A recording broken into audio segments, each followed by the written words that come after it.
Të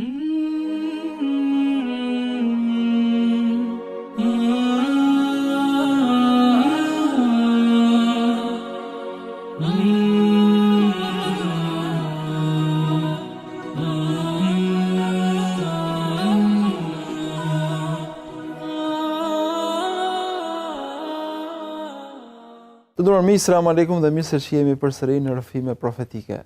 Rrëfimi i sotëm, i cili vjen nga profeti alayhis salam, fokusohet tek tre të sprovuarit, tre persona të cilët ishin sprovuar në shëndetin e tyre dhe për një moment ju vjen zgjidhja, begatia, largimi kësaj sprove. Po si reaguan këta persona? Cilat ishin dëshirat e tyre dhe cilat ishin reagimet e tyre? Dhe për të nxjerrë dobi nga kjo histori, edhe sot do të jemi në shoqërinë e Hoxhit nderuar Ahmet Kalaja. Selam aleikum dhe mirë se vini të sot. Aleikum selam wa rahmatullah. Si është historia Hoxh e këtyre tre personave? Është interesante kjo histori sepse tre njerëz me një sprovë që me sa duket edhe në atë kohë kur kanë jetuar këta njerëz pas sa qenë sprovë, sepse njerëzit në përgjithësi interesohen shumë për paraqitjen e tyre, pra luku, paraqitja e mirë, aparenca e jashtme, pas sa qenë diçka, domethënë që edhe njerëzit në kohët e mëhershme dhe më të prashme i paska brengosur. Edhe faktikisht Islami, domethënë nuk është se ka lënë masdore këtë pjesë. Për këtë arsye, domethënë në Islam këshillohet higjiena, për këtë arsye në Islam këshillohet parfumi, për këtë arsye në Islam këshillohet le të themi rregullimi i flokëve, kreja e flokëve. Pra estetika gjithmonë ka qenë pjesë i është kushtuar rëndësi sepse një luk i mirë ose një paraqitje e mirë ndikon edhe tek e brendshmja e njeriu. Është njësoj domethënë në njëherë kur je për shembull i djersitur ose kur je i papastër për shkak të një pune apo për shkak të një angazhimi, edhe nuk ndihesh mirë derisa të pastrohesh, derisa të parfumosesh, kthehet edhe një herë. Ka të bëjë shumë. Edhe gjendja emocionale e brendshme e njeriu reagon, ndërvepron me këtë. Plus që në Islam kemi edhe atë gjë tjetër që muslimani sa herë që ka mundësi të jetë tek pjesa e të pashmes dhe të bukurës duhet të jetë sepse Zoti është i bukur dhe e do të bukurën, siç thot profeti alayhi salatu wassalam në një rast kur po sqaronte se Zoti nuk e don mendimasinë dhe kush është mendje madh nuk do të meritojë xhenetin.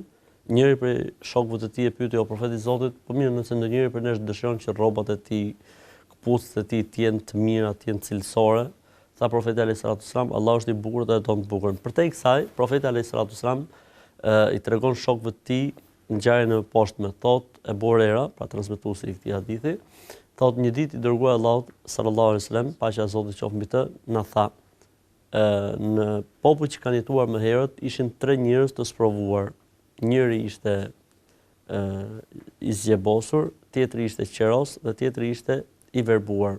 Profeti alayhis salam në këtë hadith që transmeton Ebu Huraira tregon se në popull që kanë qenë më herët kanë qenë tre persona të sprovuar. Njëri prej tyre ishte i zgjebosur, tjetri ishte qeros dhe tjetri ishte i verbuar. Zoti i Madh ju jep këtyre një sprovë dhe nuk ishte thjesht një sprovë për ata, po ideja ishte tek mësimi që do të mbetet tek reagimi i këtyre reagimi i tyre dhe tek mësimet që njerëzit duhet të tregojnë, sepse ne kemi thënë qysh në fillim të herës kur e kemi nisur këtë cikël emisionesh, këto hadithet pejgamberit alayhis salam nuk janë thjesht, domethënë për të mbushur kohën, po që njerëzit të meditojnë për të analizuar dhe të nxjerrin dobit dhe mësimet. Atëherë thot pejgamberi alayhis salatu wassalam, Zoti sprovoi këta njerëz përveç sprovës së parë, që ishte njëri pra i zgjebosur, tjetri i qeros ose siç thon vëllezërit tan për te kufirit çel, edhe tjetri ishte i verbuar. Zoti ju dërgon një melek në paraqitjen e një njeriu. Dhe ky melek i shkon të parit dhe i thot, keti ndonjë hall, ndonjë siklet që të zgjidhet ai hall, ai siklet? I thot po. Thot cili është halli jot? Thot halli im është kem një lëkurë të shëruar që të më afrohet njerëzit, se nuk më afrohet kush, domethënë. Ne themi zgjebosur, po mund të ketë qenë edhe një smundje tjetër lëkure e cila, domethënë e bënte paraqitjen e tij të neveritshme tek njerëzit dhe njerëzit nuk i afroheshin. Meleku e preku dhe u bë mirë, u shërua menjëherë. I tha, çfarë pasurie dëshiron ti? Tha, unë dua të kem deve. Atëherë meleku ja dhuroi një deve të mbarsur. Pra sprovë mori anën e kundërt, nga po themi sprovuar tani i begatuar, po dhe ke një lloj domethënë nga i sprovuar në trup ishte dhe i sprovuar në pasuri, pra ishte dhe i varfër njëkohësisht. Atëherë sprova e paraqitjes u shërua dhe i dha meleku pra si dhurat një deve të mbarsur. Atë shkon meleku tek ai që ishte qeros, qel.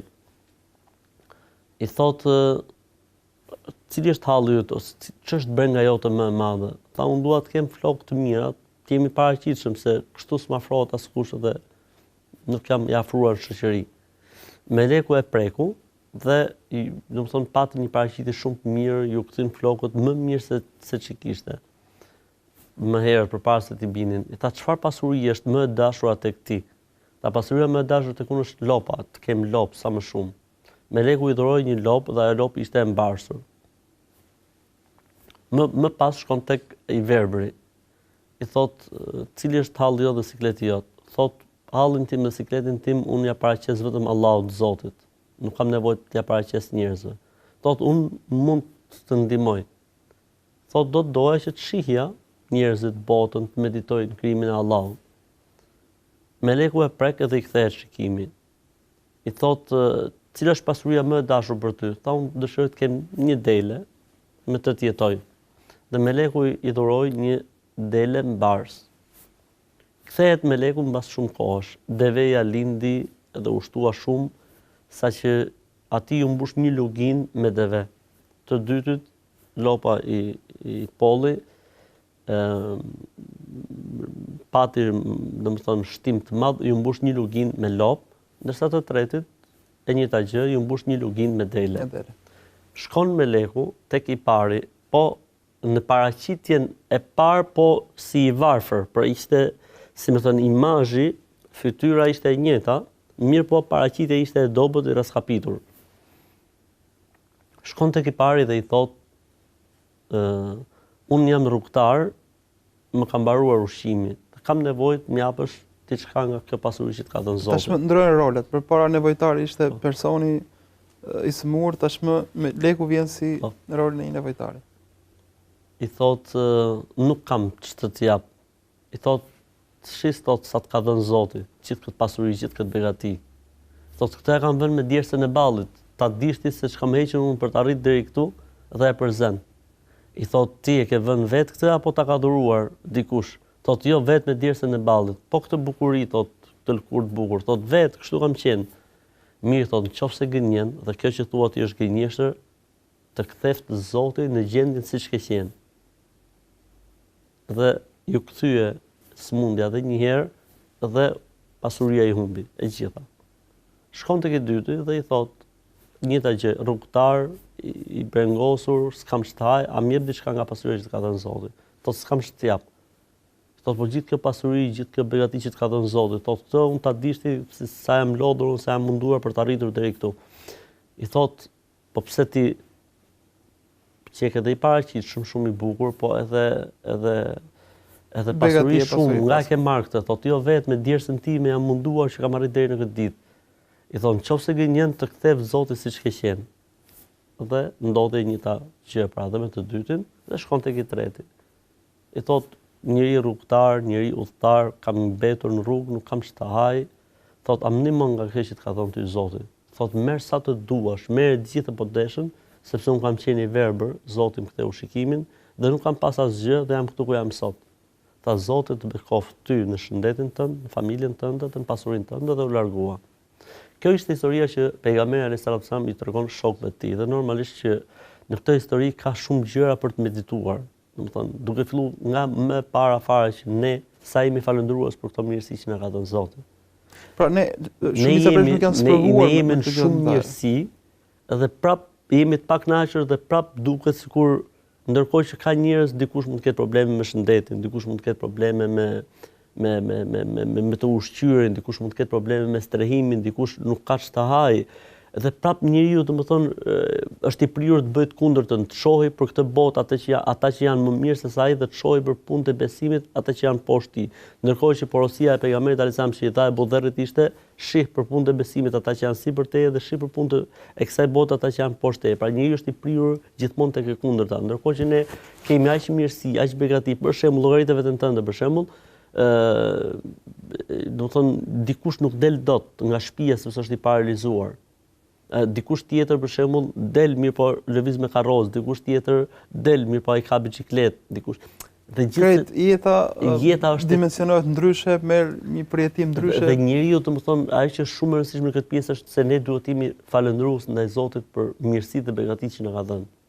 Ktu është aja çdo gjë, pra ne duhet sa bukur tha ai verbri tha, unë nuk kam se ta ankohem tek njeriu sepse me Zotin tim, ankohem tek Zoti im. Pra kam kujt të drejtoj. Si më thon kujt, siç tha Jakubi alayhis salam, inma ashku bati wa huzni ila Allah. Ankesat e mia, brengat e mia, mërzitjen time ja shpreh Allahut. Kështu faktikisht do të jetë njeriu me fjalë, dhe do të jetë falëndërues, pavarësisht se si i vjen gjendja dhe pavarësisht se si i vjen situata. Kjo është gjë shumë e rëndësishme. E dyta që është shumë e rëndësishme në këtë histori është se ndonjëherë Zoti sjell melekët për t'i vënë në provë njerëzit. Ndonjëherë Zoti sjell melajke për t'i vënë në provë njerëzit, siç është ky rast, por ka dhe raste të tjera shumë. Ka tregime vazhdimisht që të treguar nga profeti alayhis salam se si Zoti, domethënë, u ka mundsuar njerëzve të përjetojnë prezencën e melajkeve. Normalisht në këto raste, siç ishte ky rasti, melajket marrin formën e njeriu. Prandaj marrin formën e njeriu në mënyrë që mos kuptohet se është melek. Sepse po të kuptohet që është melek, atëherë nuk ka sens më sprova, sepse njeriu e di që ka të bëjë me një engjëll. Edhe më të madhe që nëse do t'ja raportet e tij do të jenë shumë ndryshe. Ndërkohë shumë njerëz ndoshta nuk kanë këtë lloj. Kjo që është e rëndësishme te kjo puna e melekut, a mund të shihet melekun nëse transformohet? Kemi shumë raste që në kohën e pejgamberit alayhis salam, meleku merrte formë njeriu dhe sahabët e shihnin. Po kështu ka disa ngjarje që kanë ndodhur në kohën e pejgamberit alayhis salam që sahabët i kanë parë melekët, kështu që është e mundur që nëse meleku transformohet në formën e njeriu të shihet.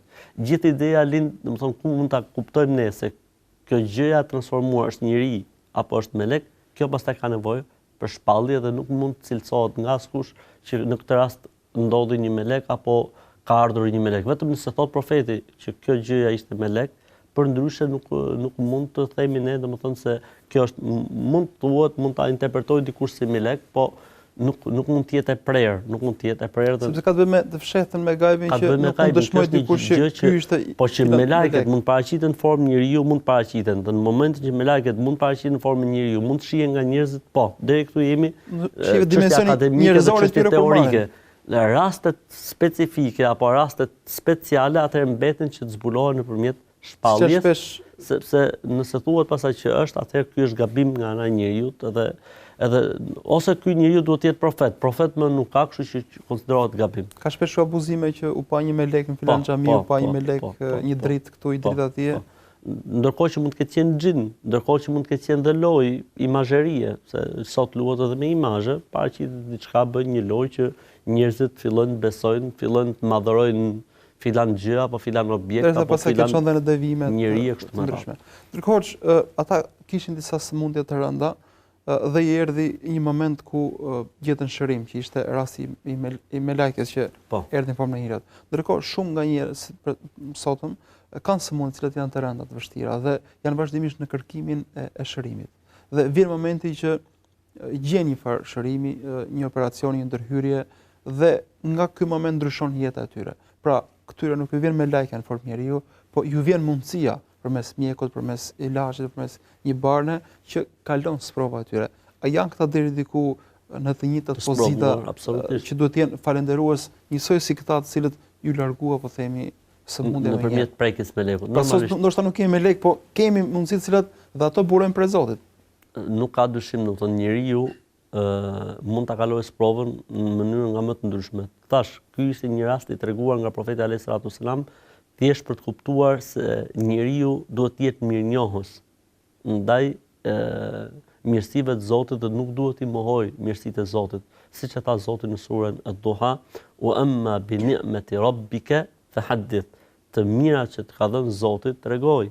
Pra, diçka që të ka ardhur prej Zotit dhe është prej Zotit duhet ta deklarosh se është prej Zotit. Pra, të atribuojmë shërimin Zotit. Nuk duhet ta dedikosh vetes tënde. Se shpesh mund të takoj një mjek të mirë dhe themi fal atij mjeku jeta ime ndryshoi etj. Por në një farë mjeku ishte sebebi. Mjeku ishte sebebi dhe gjithaj ishte mirësi për Zotin. Mjeku, spitali, të gjitha këto janë dhuratë prej Zotit, sepse këta njerëz që kanë arritur sot deri në deri në këtë zhvillim të mjekësisë, deri në këtë zhvillim të teknologjisë, si e kanë arritur këtë gjë? E gjitha është sukses prej Zotit, e gjitha është inspirim prej Zotit. Mendjet e tyre i kanë ndriçuar Zoti që kemi arritur deri në këtë ditë ku kemi arritur sot.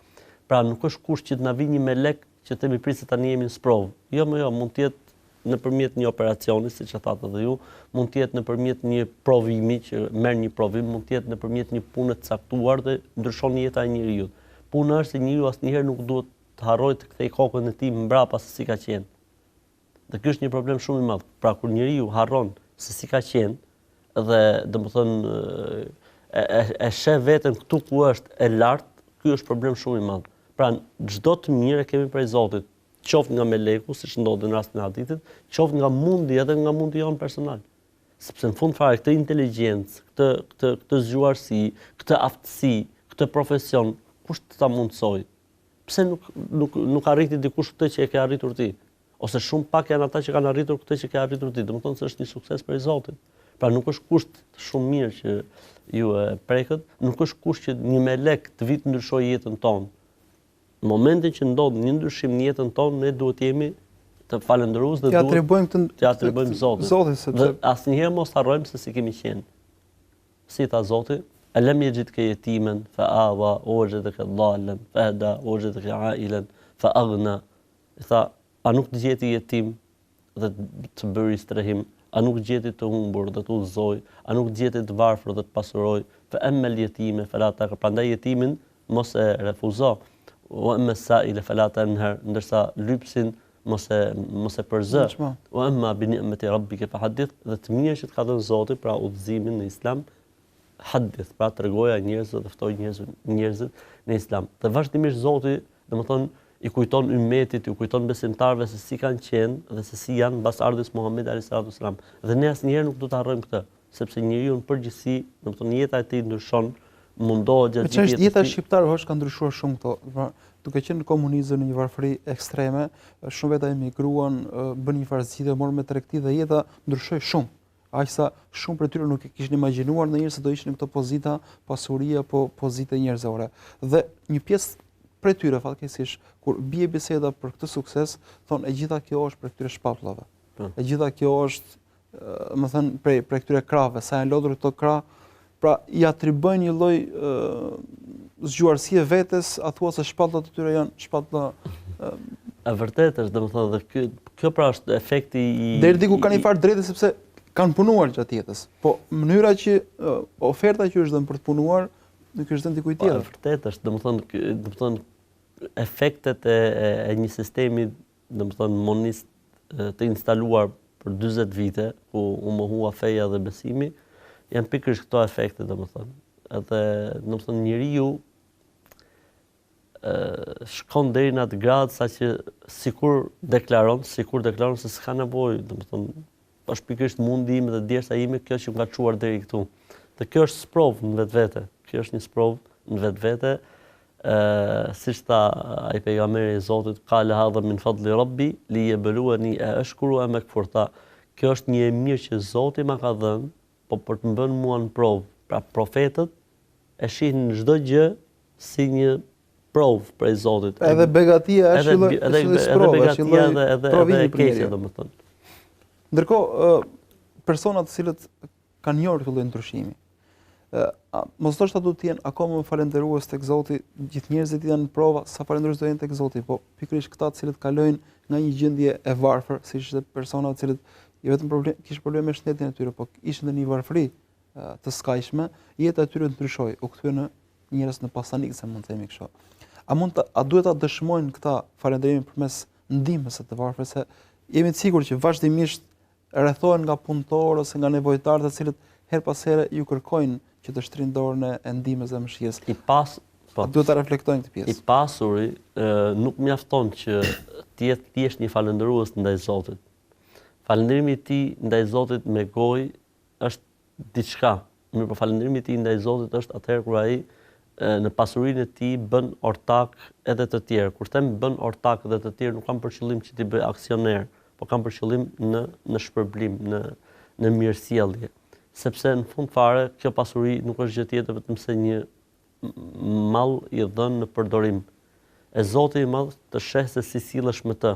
Nëse ti e shpenzon, nëse ti jep, nëse ti ndihmon, Zoti i Madh ka për ta kthyer 10 fish, 70 fish, 700 fish, dhe do t'ja gjesh, si më thënë, shijen, ëmbëlsinë, bekimin, marrësinë në shnet, në familje, edhe në pasuri. Kështu që një i pasur, pra nuk duhet mjaftohet. Për këtë arsye thonë dietarët e Islamit, hel fil mali haqqun ghayra zakat, a ka në pasurinë e njeriu obligim tjetër përveç zakatit? Pra, nëse dikush ka dhënë zakatin, a mund thotë që unë kam kryer të gjitha detyrimet dhe obligimet. Dietarët e Islamit, pra dietarët e fikut thonë jo, nuk e ka kryer sepse njeriu ka dhe obligimet e tjera në pasuri përveç zakatit, siç është shpenzimi për familjen, shpenzimi për prindërit, shpenzimi për fëmijët. Rastet për shembull ku nuk mund ta zgjidhë një hall apo një nevojë vetëm se shpenzimi i tij, pra dhënia e tij, edhe në këtë rast i obligohet. Asë ku njerëzit janë në uri të skajshme dhe ti ke mund të ndodhi një fatkeqësi natyrore apo diçka tjetër, duhet përgjigjet. Pra nuk mund mjaftohet gjë, unë kam dhënë zakatin, jam në rregull. Pejgamberi sallallahu alajhi wasallam shumë raste në Medinë kur kishte situata të tilla, urdhëronte Bilalin që të thriste ezanin, mblidheshin njerëzit në xhami, çfarë ka bërë vaki, se ndoshta s'ishte kohë ezani fare. Pra ezani shërbente e i mblidhur nëse ka diçka. Edhe ju thoshte vëllezërit tuaj, ata ishin në xhami. Vëllezërit tuaj kanë ardhur nga filan vend, janë në këtë gjendje, ti ndihmoj. Edhe mblidhin njerëzit, derisa bëhen në xhaminë e Profetit sallallahu alajhi wasallam një kodër me rroba, me ushqime, me hurma, edhe i kthehej edhe një herë buzëqeshja Profetit sallallahu alajhi wasallam. Kështu që njeriu domethënë nuk mund të mjaftohet dhe thotë gjë se unë e kam dhënë zakatin. Zakati është një detyrë që e ke kash i Zotit, por kjo nuk do të thotë që i ke shlyr detyrimin. Dhe mënyra më e mirë e falënderimit ndaj Zotit është që nga ajo e mirë që të ka dhënë Zoti shpërndash. Për shembull, të ka dhënë diturinë, shpërndaje diturinë. Edhe domethënë bëje me niyetin e sadakas këtë dituri. Zoti për shembull ka dhënë në rastin që përmendëm pasurinë, Zoti ka dhënë shëndetin, pra forcën dhe fuqinë, ndihmon dikë domethënë me forcën dhe fuqinë që të ka dhënë Zoti. Ndoshta Zoti ka dhënë postin, ka dhënë një pozitë në administratë apo në qeveri dhe t'jepet mundësia me ndihmu, atëherë ndihmo. Ose rasti mjekëve të cilët mund të shërbejnë, mund të kontribuojnë. Shërbejnë njerëzve domethënë, përveç orarit zyrtar ose përveç kohëve të cilën e kanë obligim, mund lejnë edhe një kohë plus, për shembull kanë parë prej mjekëve, domethënë, ata të cilët domethënë një pjesë të mirë të pushimeve të tyre shkojnë në Afrikë ose shkojnë diku tjetër për të shërbyer njerëzve, domethënë për i zot Zotit, për hir të Zotit ose për të shërbyer për bamirësi. Ndërkohë që atë kohë ata shumë mirë mund ta kalojnë në familjet e tyre, me fëmijët e tyre, mirë po e bëjnë për bamirësi. Kështu që njeriu kudo që të jetë mund, për shembull, profesorët mund të mbajnë kurse falas për studentët që domethënë nuk kanë mundësi të paguajnë etj. Pra ka shumë hapësira që njeriu mund të kontribuojë në atë të mirë që i ka dhënë Zoti. Pra mund ta shfaq mirësinë dhe begatinë që mund të mjaftohet me atë që dëgjoj se unë e kam bërë obligimin tim. Nuk duhet të jetë kështu. Kjo vlen edhe për dituritë fetare, domethënë një imam, një hoxh nuk mund të thotë që dëgjon përderisa bëj imamllikun jam rregull, jo, kjo nuk është e mjaftueshme. Ti duhet të jesh pranë xhamatit, duhet të jesh pranë njerëzve, dikush do të pyesë për diçka, nëse ti fshihesh, nëse ti nuk del me njerëzit, nëse ti nuk i takon njerëzit, njerëzit fen nga ta marrin, si do marrin fen. Kështu që çdo profesion ka hapësira që njeriu të kontribuojë plus asaj që ka për obligim edhe detyrë, dhe kjo është mënyra më e mirë për ta falendëruar Zotin për atë mirësi që të ka dhënë. Hosh, shkputemi pak momente dhe rikthehemi bisedës tonë pas pak, ndërsa miq, shihemi pjesën e dytë pas pak.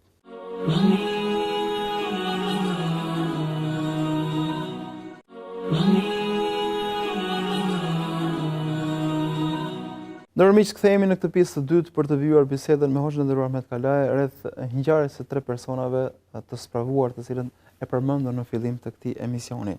Hoxh, tham se i treti ai i cili ishte spravuar me verbëri pasi ju kalua, po themi, sëmundja e tij dhe u begatua, ku erdhi u spravua nga meleku për të qenë tashmë ai bamirës, ai ishte bamirës dhe ishte i gatshëm. Dhe a mund të, nëse e përkthejmë sot me ata cilët kanë pasuri pasanik të sotëm, a duhet ta shohin dhe sadakan si një mundësi që Zoti t'ia begatin pasurinë e tyre që ajo të vijojë, sepse dy të parëve po themi shteroi pasuria, ju mor gjithë atë begati. Pra duhet të jemi të kujdesshëm se nëse ndoshta nuk e ndihmojmë të varfër, bëhet se mallkimi aty, se mund të themi kështu, ose refuzimi i tij që dhe pasuria pastaj të Profeti alayhis salam në mbështetje të kësaj tha ma naqasa malun min sadaqa. Bamirësia nuk varfëron. Dhe profeti alayhis salam ka thënë në një hadith tjetër, çdo ditë që lind dielli zbresin 2 melajke. Pra në atë zonë ku lind dielli, ku ka lindja e diellit. Dhe luten, o Zot, jepi atij që jep. O Zot, mbaj ndaj atij që mban, ose si më thon, mos jep atij që s'jep. Pra nuk është një lutje edhe një sprove një meleku që ka ndodhur, kjo ndodh çdo ditë. Kështu që kur njeriu jep, Zoti ka për t'i dhënë, se ky është premtimi i Zotit. Ka thënë Zoti në Kur'an, sa ajete kuranore, dhe sa hadithe vijnë, po edhe një melek është special vetëm për këtë punë, që nëse njeriu jep, Zoti do ta shtojë. Zoti do ta bekojë. Pra le të shërbej kjo edhe si një lloj thirrje, le të themi kështu, një lloj mesazhi që nëse doni që Zoti t'ua shtojë pasurinë, nëse doni që Zoti t'ua bekojë, t'ua bëjë të mbar jetën tuaj, atëherë jepni nga ajo që ju ka dhënë Zoti, sepse e shejtanu ya'idukumul faqr. Shejtani don t'ju trembi me varfërinë, ndërsa Zoti ju premton furnizim të pamaz, domethënë. Dhe si më thon, këtu njeriu vihet, si më thon, aty në provë ose vihet në sprov, sa e beson me të vërtetë këtë gjë. Dhe si më thon, thirrjen e kujt dëgjon ose mesazhin e kujt po merr. Shejtanit i cili thotë jo se ke hallë do të bësh këtë, i e lodhur shumë. S'është ky momenti për dhënë, nuk është momenti për vi Ramazanin për shembull, apo thirrja e Zotit që Zoti thotë jepni sepse unë do t'ua kompensoj dhe unë do t'ua kthej edhe në jetën e kësaj bote. Unë kam rastin disa vëllezërve të cilët faktikisht japin, shpesh edhe shpenzojnë. Zoti i Madh, domethënë, nuk u lën, domethënë që ta marrin kompensimin mas një jave, apo ka ndodhur shumë raste që e kanë marrë kompensimin brenda ditës, 10 fish të asaj që kanë shpenzuar për hir të Zotit, pra që kanë dhënë pamirësi. Fakti që unë i di me persona dhe me emra. Madje njëri prej tyre të qeshte dhe thoshte për Zotin, thoshte kur nuk më ecën ndonjëherë puna, për shembull shoh që ka ngec, e jap diçka, edhe që pa perëndu dielli, e ka marrë 10 fish ose më shumë, atë që kam dhënë mëngjes.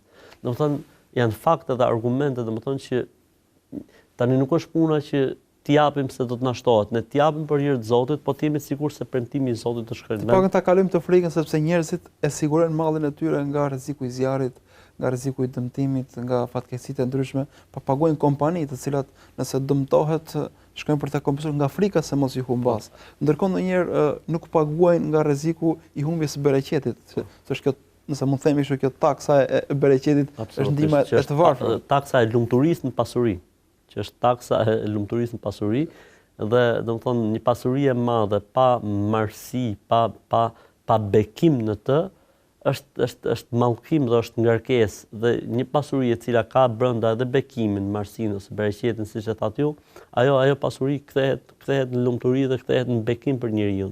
Sa njerëz kanë parë për njerëz të pasur prej besimtarëve që për Zotin e Madh janë shumë të lumtur, shumë namazi, adhurimi, agjërim, ndihma ndaj të varfërve është ndihmë ndaj të varfër që nuk ndërpritet, dhe jetë e lumtur në familje dhe kudo. Dhe kam parë raste të tjera, të cilët domethënë nuk janë brenda besimit, janë larg besimit, që Zoti ju ka dhënë shumë, por janë të mbytur kudo, ngarkesë, stres. Domethënë, o men lem yaj'alillahu lahu nur, fama lahu min nur. Kujt nuk i jep Zoti dritë, nuk ka ku ta gjejë atë dritë. Ndoshta njëri kujton se atë dritë do ta gjej duke mbledh sa më shumë, po faktikisht ajo do ta mundoj shumë, do ta prengosi shumë, edhe halli do të shtohet edhe më shumë. Kështu që marrësia dhe bereqeti mund të qëndrojnë në një lutje të fshehtë. Në një lutje të fshehtë, pra ti jep diku, thotë Zoti ta shtoft. Ajo lutje mund të çajë qiejt, edhe me të vërtetë Zoti ta shton. Zotit bekoft, ajo lutje çan qiejt edhe Zoti. Ashtu mund të jetë edhe kundërta pastaj që dikush absolutisht kërkon prej teje, kupton edhe ti ke mundësi ta ndihmosh dhe nuk e ndihmon, mund të lutet kundër teje dhe kundër pasurisë tënde. Ose mund të marrim sysh. Ndodh edhe kështu. Pra ti jep edhe dikush që ka smir ndaj teje ose të ka zili, i shuhet se ja dhe. Dhe ndodhe kundërta, ti nuk jep, dikush ka zili dhe smir ndaj teje dhe të merr mësysh edhe vuan pasojat e mësyshit. Sa raste ka pas tilla, domethënë që dikush ka jetur shumë mirë, në moment është prerë gjithçka. Pse? Nuk ka dhënë, nuk ka shpenzuar nga kjo pasuri dhe është marrë mësysh ose e ka prek zilia ose smira e njerëzve. Prandaj edhe njeriu, domethënë, në këtë mënyrë ruan pasurinë, më të vërtet ruan marrësinë, më të vërtet, po ka dhe gjë tjetër interesante, se duke thënë njeriu Zoti i garanton ruajtjen, që është interesante, nga vdekja e keqe, siç thot profeti alayhis salam. Pra, kur ti bën bamirësi, Zoti t'jep siguri se vdekje të keqe nuk e për të pas. Siç e ka thënë pejgamberi sa.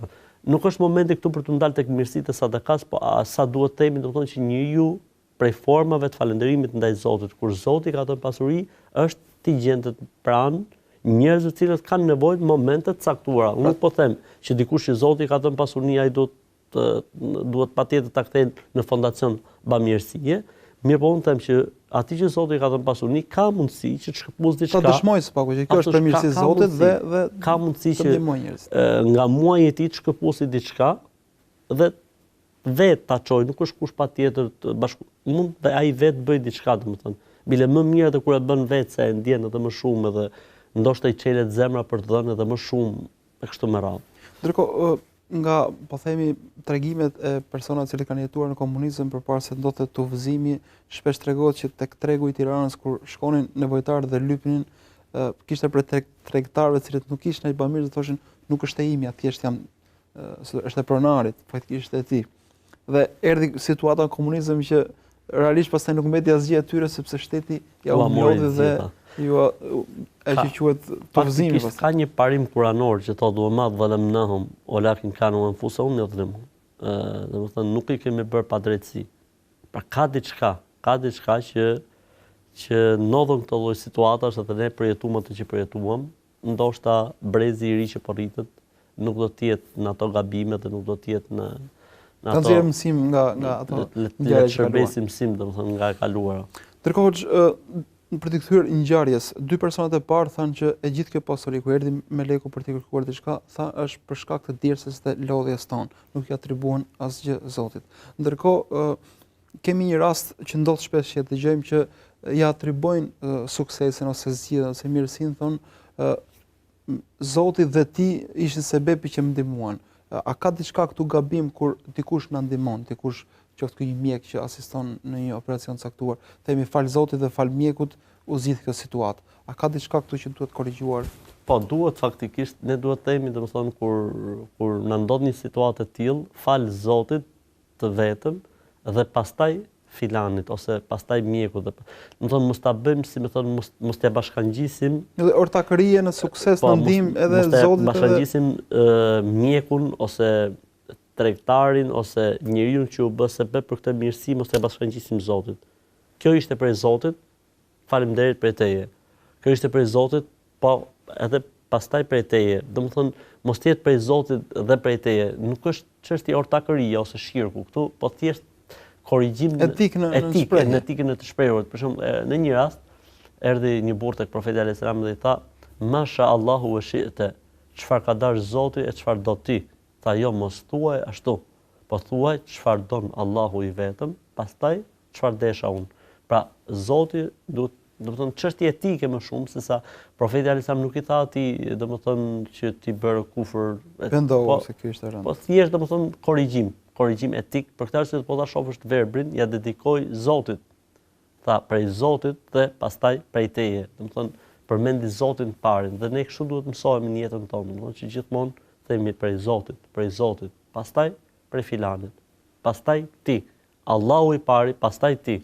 Pra, si më thënë, le ta lejmë Zotin të parin, absolutin, pastaj ata që vinë mbas Zotit, që kanë qenë sebepe, le të jenë në pozicionin e sebepit, në pozicionin e shkakut, po edhe kjo prej Zotit, se Zoti i madh e bëri sebep filanin apo filanin. Nuk është ai ishte shkaktari i asaj, po Zoti i madh e solli situatën në atë mënyrë dhe rrotulloi, le të themi, rrethanën në atë formë që ne pra mbetemi falënderues ndaj personit që bë sebep, po ndërkohë ja dedikojmë të gjithën. Edhe kjo është shumë e rëndësishme. Ne, domethënë, kjo nuk na bën ne asnjëherë që të harrojmë të falënderojmë krijesën.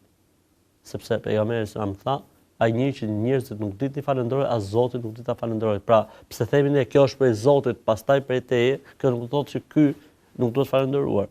Kjo nuk do të thotë që këtij nuk i duhet të thënë faleminderit për ndihmën që më dhe. Ishe ti që më ndihmove ndërkohë që të tjerët më kishin kthyer shpinën. Pra ndryshon puna kur flasim me personin, ndryshon puna kur duhet ta falenderojmë personin, sepse ai njeri që nuk din njerëzit të falenderojë as Zotin, nuk di ta falenderojë, ka thënë pejgamberi sallallahu alaihi wasallam. Dhe me këtë hadith hoç po e mbyllim takimin sotëm, Zoti shpërblet. Zoti shpërblet. Përmi këto ishin minutat e emisionit sotëm, folëm për ngjarjen e 3 personave të sprovuar, të cilët faktikisht janë simbolik e gjithë shoqërisë tonë. Vazhdimisht ka njerëz që janë sprovuar në shëndetin e tyre, në pasurinë e tyre, dhe ndoshta jeta e tyre ndryshon, po tashmë ndoshta jo përmes një meleku, po përmes nevojtarëve dhe ndihmëse të ndryshëm, të cilët të gjitha vinë me kaderin dhe caktimin e Zotit, prandaj duhet të jemi durueshëm në përgjithësi dhe falënderues në begati. Zoti shpëlbej që na ndoqët. Selam aleikum, mirë takosh.